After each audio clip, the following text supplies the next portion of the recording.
We are coming at you with our new episode, Longlegs. I've seen the film before. This is Randy's first time viewing it. And just to go on record, I'm not a real big Nicolas Cage fan. He's never seen Con. But I haven't seen a lot of his movies. But I will say I really enjoy his performance in the movie of what we get. He's never seen National Treasure. I like his movie, Raising Arizona. I mean, come on, man. Raising Arizona. Face Off? Yes. With him and John Travolta. Yes. Yes. What about Ghost Rider? Yes. Okay. Part 1 and 2. Ooh. Dose. Yeah. Dose Riders of Ghosts. Yeah. We're going to go ahead and just dive right into the podcast, man. We ain't got a whole lot to talk about. We're diving. So without doing the spoilers, I know that you see a lot of different things in films. Mm-hmm. And you made a comment right before we started recording that this was not what you was really picturing. No. Give us a little taste. Do you feel like it was something you expected, or no, completely ballpark? It was gone. It wasn't. So the premise behind me, I didn't realize how far back the movie was set in. Yeah. It was really had that really late 80s, 90s feel to it. Mm-hmm. I didn't realize that they were going that far back in it. I knew Nicolas Cage was in it. And I remember seeing the vision I had of his character was him in the car, and it was the profile shot with the long hair in the car, and he was doing the screaming and all that kind of stuff. That's what I remember from the trailer. Yeah. I've only ever seen the trailer like 1 or 2 times. So I didn't really know what to expect from his character in it. What threw me was the supernatural aspect of it. I had no clue. Yeah. I thought it was a serial killer type movie, which it technically was. Yeah. But I didn't know that it had that supernatural side to it. Gotcha. With the possessions, basically, is what it is. See, when I went to this movie, I never saw the trailer. Yeah. It had already been out, and all I had heard was Nicolas Cage's new horror film, Longlegs, and like. See, he's got another one too. Yeah, he does. Where the girls come to his door. Was that Nicolas Cage? No, that was Keanu Reeves. Keanu Reeves. No, it wasn't. No, I'm sorry. No, it was Keanu Nicolas Cage. No. Are you talking about where he sets him up in a trap? Yeah. That's a brand new movie that just come out. Yeah. That wasn't Nicolas Cage. Was it not? No, he's a British actor. I can't think of his name. Was that Hugh Grant? Yes, Hugh Grant. There you go. Okay. Yeah. I was thinking of Keanu Reeves' movie where the 2 girls come up and then attack them. Yeah. But no, it was Hugh Grant. Now that you say that. Another good movie that I'd like to review is Renfield. That's another Nicolas Cage movie that I really like his performance in. You've never seen it, right? Seen it. But it's an action horror kind of like. But no, I had not seen any trailers. When I bought the movie, all I knew was that it was a new horror film, and Nicolas Cage was playing this psychotic and killer in it. You say horror, it's more thriller. Than actual horror. Yeah. It's got that psychological serial killer thriller type thing to it. All right, so let's go ahead and get into the episode. You ready to rock and roll? Hang on. What? I had a missed call. And you're calling them back right in the middle of the episode? Yeah, I got to find Put it on speaker then. I want to hear who's interrupting our... Sorry. Every time we start to film... There she is. What's your name, little angel? Nice to meet you.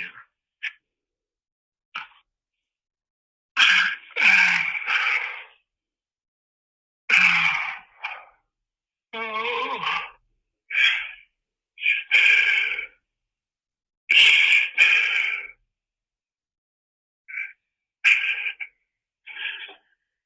I'll be waiting.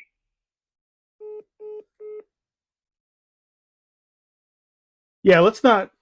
I don't think that was for me. That was a definitely wrong number. Wow. Oh, yeah, let's Crazy. let's just erase that number and not worry about that no more. Anyway, so let's go ahead and get into the episode. You ain't gonna tell them what it was. You ain't gonna tell them what it was at all. No, boo them. I care about you. Well, then you go ahead and tell them. It was a promo. So to promote the film, they actually had a number that you could call that was a pre-recorded message from Nicolas Cage as Longlegs. And you can still call it to this day. It still works. I think that's pretty cool. Creepy. Yeah. Right off the bat, I'm going to say that I do enjoy this movie. I do think it's worth a watch. I think it is something unique. I think it is something different. And the one thing that I really like about this film is it almost feels like you're watching a documentary. The way certain scenes are shot, it almost reminds me of you watching a Netflix documentary series about murders. I can see that. And I think it feels more realistic that way. It's just like, I really enjoy movies like we've talked about before, Silence of the Lambs. I really enjoy Red Dragon. I like the movies where you have to really stop and think of, what's going on, or like, I like movies that make you think, well, does she got something part of it? Or, well, man, how's this going? I like a thinker. Yeah. And something about this movie, I just feel like it's a breath of fresh air. Because not only is it a psychological thriller, but then there's the paranormal aspect to it, as far as, what are they called? The little balls that they put in the head, the little spheres or whatever. You know what they remind me of? Phantasm. That's yeah. exactly what when it I was. first seen, well, that's where I was going with it. Yeah. That reminded me of Phantasm. But I just, like I said, the way this movie was shot, it was so unique because the movie itself, like every time the main character Lee was in the shot, she was dead center of the screen. And it felt like sometimes that she was this big and the atmosphere around her was huge, and then there was times where she felt huge and she was like in a little tiny room. Just good cinematography. I really enjoyed that. Even when they flipped the camera at the end of it, when they flipped the camera upside down Yes. in the basement, she stayed in the center Yes. the whole time. And I think it had enough. I think it had enough plot and storyline that it kept my interest. Yes, when you deal with movies like these, there are going to be some slow spots. Yeah. But I like how it was building, and it makes you think about stuff. Now, this was my second viewing of the film, and I started noticing stuff that I didn't notice in the first one, or the first time I watched it. So that's one thing I like about movies like this, because, the part where Longlegs is talking to her in the room when he's finally face to face with her, he tells everything right there to her. But secretly coded. But but as me watching it for the second time, when he said it, I was like, well, he just told everything right there. Yeah. And I like that because he tells how it happens. He pretty much tells her who's doing it. I like that. And to me, out of all of it, the creepiest spot of it was the doll's eyes glowing through the black sheet. Yeah. That looked trippy. And you said it. As soon as you said it, I was like, The Nun. It looked like something from The Nun. That's exactly what it looked like. But Annabelle all over again. But overall, I'm going to give this movie a thumbs up. I would add it to your collection. I mean, I added it to mine because I do like it. It's not one that I'm going to watch multiple times a year or nothing like that. Because there is sometimes that I do enjoy watching the psychotic, creepier characters. And this would, in my opinion, this one would fit in to that category. And I also got a feeling of The Shining in this movie with the music. I really, because in The Shining, when it shows like the hotel certain spots, it would dun dun dun dun. I felt that. Am I the only one that got Amityville horror vibes from the dads doing the killing? I mean, I didn't think of it that way, but I can see that now. Yeah. But if I'm gonna give it a grade, I'm gonna say that's kind of what we do here. Yeah, I'm trying to think. I'm gonna give it a grade. It didn't break any barriers, I feel, but I think it's a good, solid watch, and I'm gonna score this movie a B. I'm gonna give it a solid B because, like I said, I do think the acting was good. I think the performances were good by everybody, but it's just not a film that I'm gonna watch over and over and over. I mean, I could see it maybe once a year, maybe, but yeah, that's my rating. So the movie's trash. Absolute garbage. No, I'm just kidding. So like I said before, it wasn't nothing like I was expecting coming into it. I was expecting a serial killer, deranged guy, which it was, but they give you a twist when they go supernatural with it. Yeah.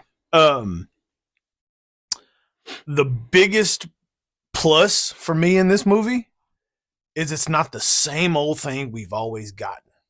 It's different. It's not one of these remakes. It's not, well, this is based off a true story. It's completely work of fiction. It's got nothing real about it.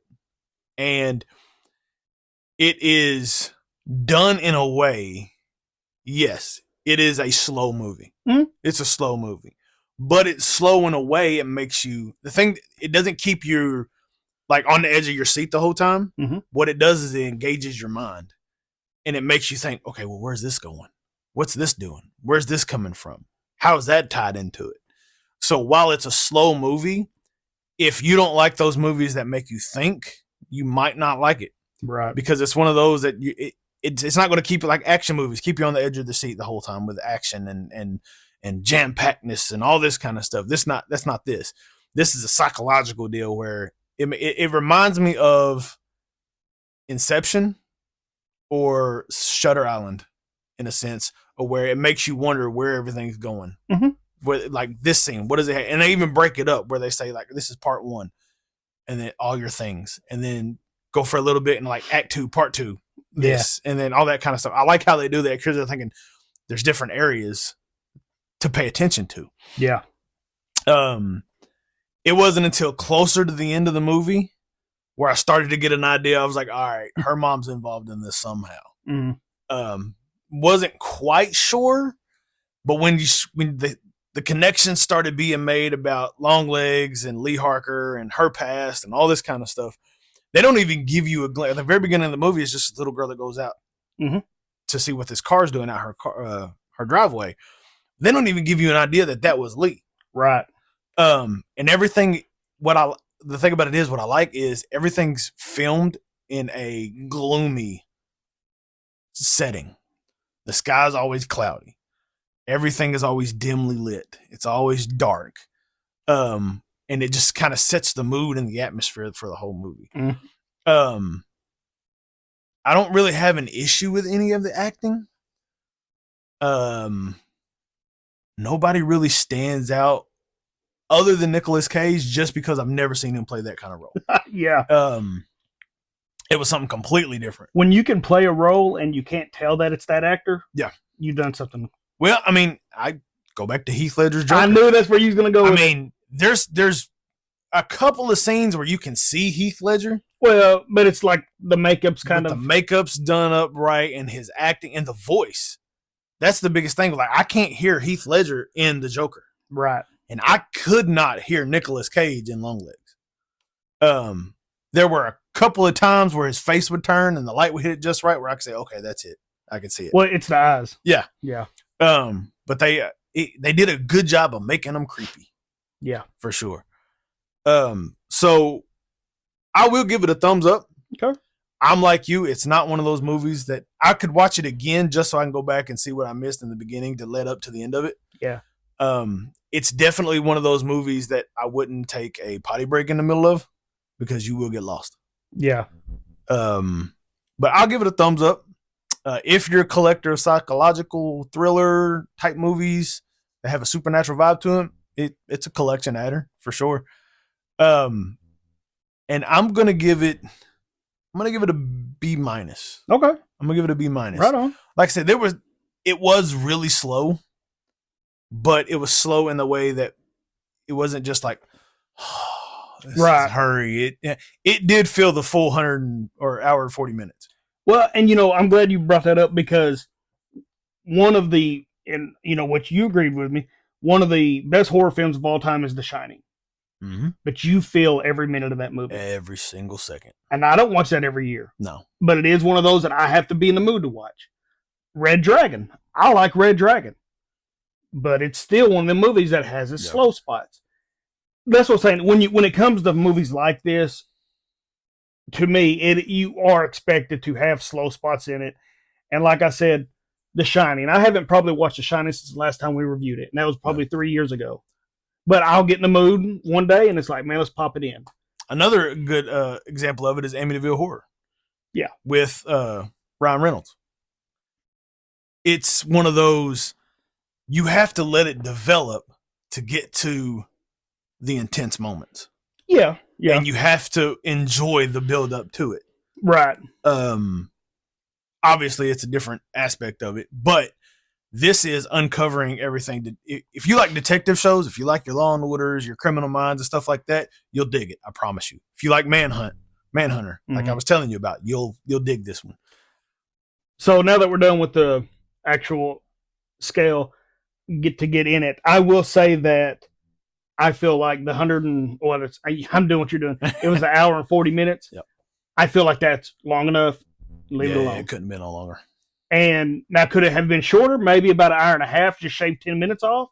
But an hour and 40, I think, is what they wanted to get across, and I think it came across. I feel like it all tied together very well. Yeah, I think the only things that I would say that they could shave off from it is some of the scenes just not necessarily drug out the whole scene.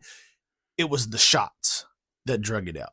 So when they went up to the camera house, when they went to the barn where X marks the spot. Oh, don't you hate on that?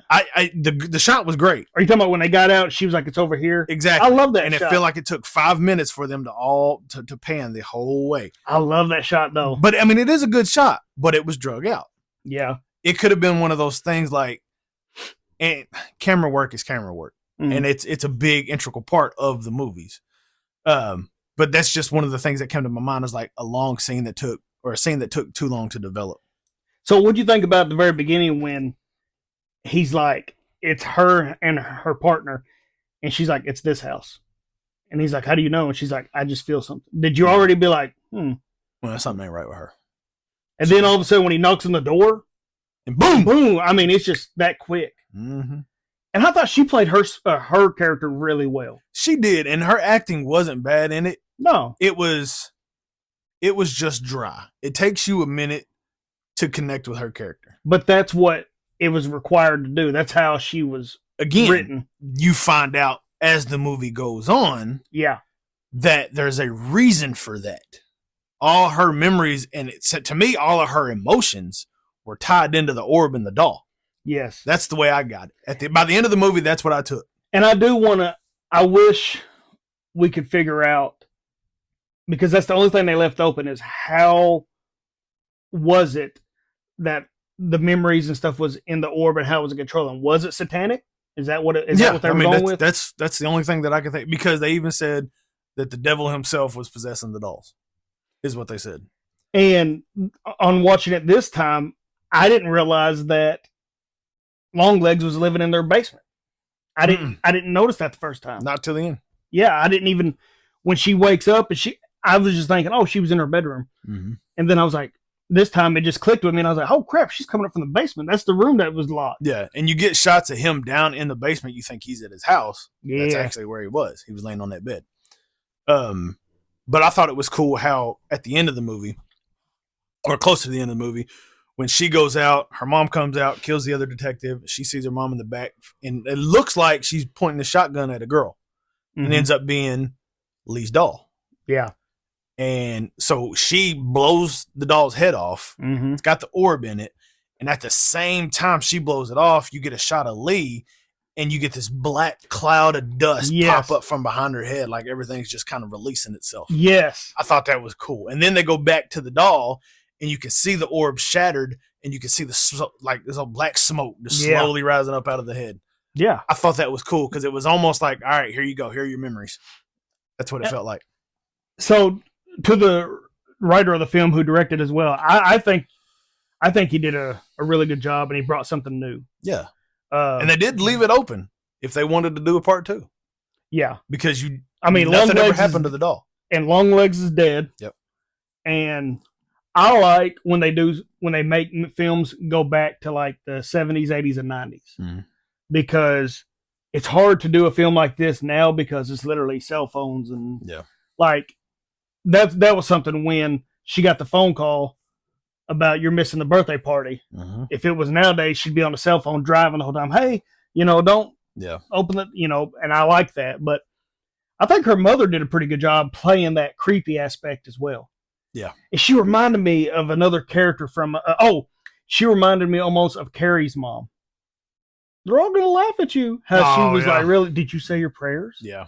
And stuff like that. Like, I like that. And they did something too in this movie that I'm glad that they didn't go that way with it dealing with satanic stuff. They didn't get blasphemy for No, I didn't feel anything from it. Right, like they never, because some films want to do that shock value when they're dealing with satanic stuff, messing with crosses and stuff. They didn't do that with this one. Well, I know you didn't feel it so much, but when I think of that, we had the conversation about Terrifier 3. Oh yeah, 3. yeah.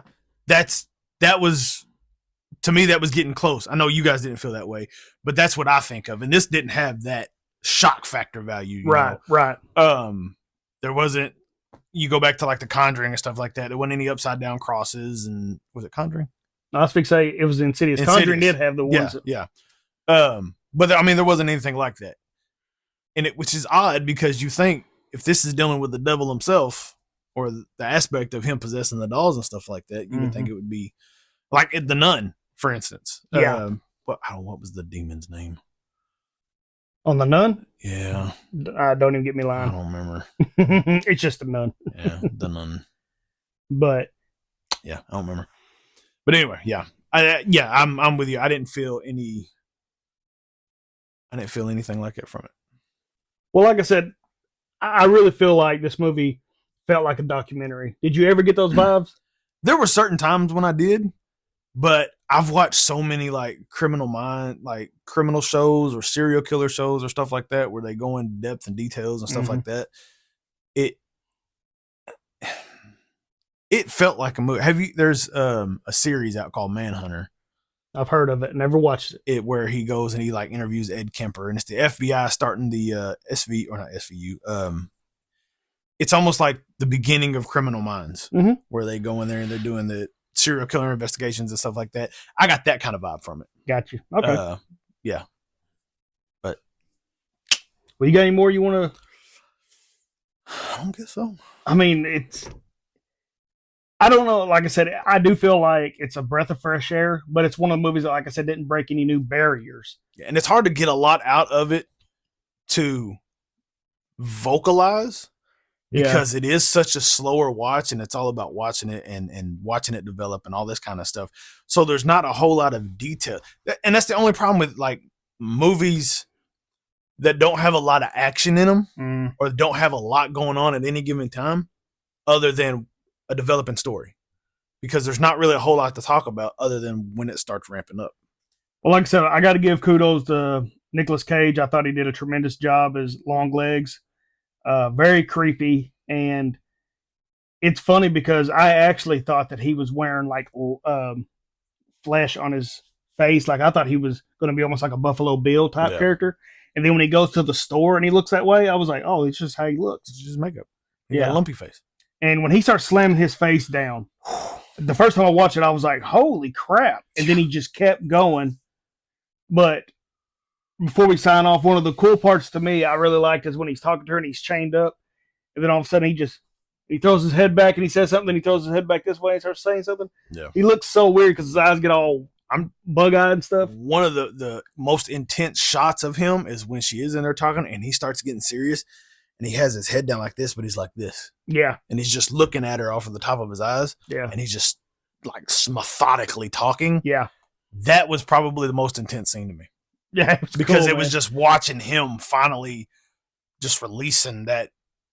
And another thing I like about it is how they played with his look, because they tease you with it. The first time you see him, you're only seeing it from his nose up or down. And then they like quickly bring him down and then fade out. And then when you said finally, when he shows up, he gets right in front of the doll's face, but it cut before you could really see the features. Yeah. And I like that too.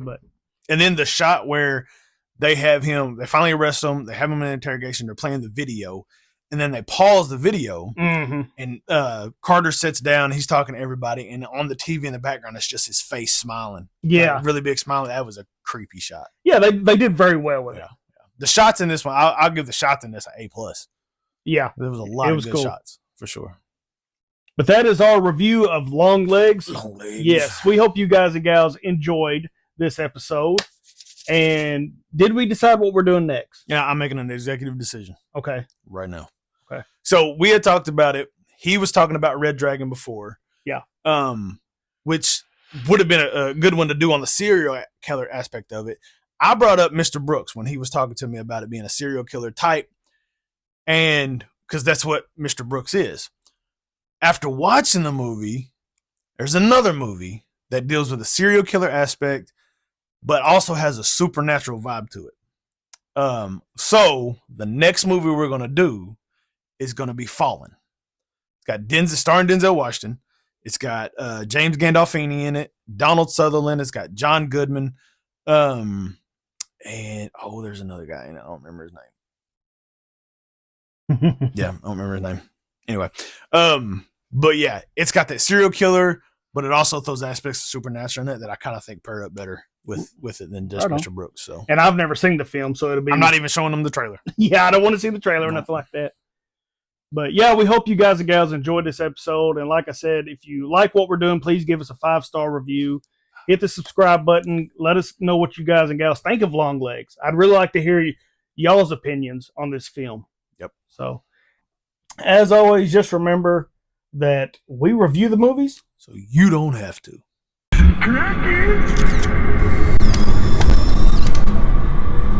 Hey! Excuse me. Who are you and why are you talking to my kid?